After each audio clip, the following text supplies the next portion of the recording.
guys, welcome back to my home, and we have HomeWod number 60, which is going to be 5 rounds of this interval, 3 minutes on, 1 minute off. And in that we have 3 handstand push-ups, 6 ground overhead, and 9 lateral squat hops. So you're going to need a spot on your wall to do those handstand push-ups.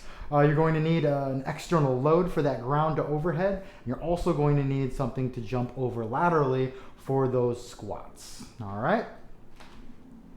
So with these handstand push-ups, if you guys need to take a deep dive, as always, go back to the videos that we did during the skill portion, and breaks it down pretty well. So just kind of gloss over it. With these handstand push-ups, your options are strict or kipping. So as we're going to do this, we're going to kick up. If we're doing it strict, we're just tapping. If we're kipping, remember, knees are coming down. We're kicking up.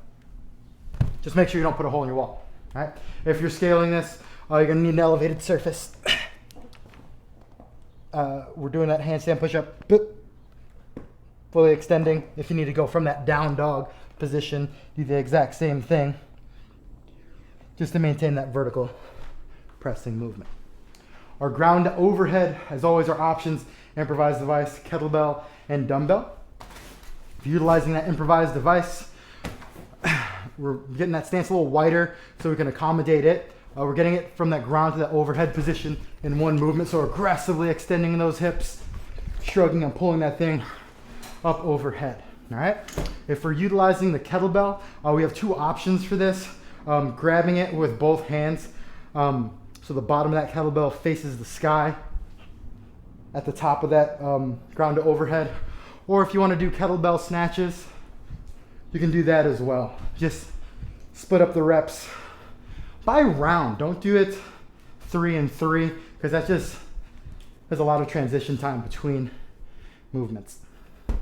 And then you have the dumbbell, which bilaterally ground to overhead, or you can do dumbbell snatches.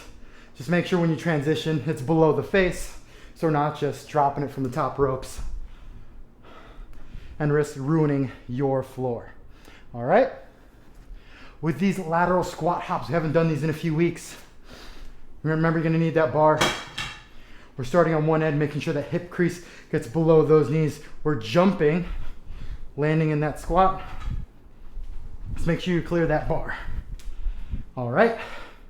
So 3 minutes on, 1 minute off, really intense intervals. So we're doing those AMRAPs for 3 minutes, going through that sequence as many times as you possibly can, really pushing the pace, making sure we record our rounds and reps after every round. All right.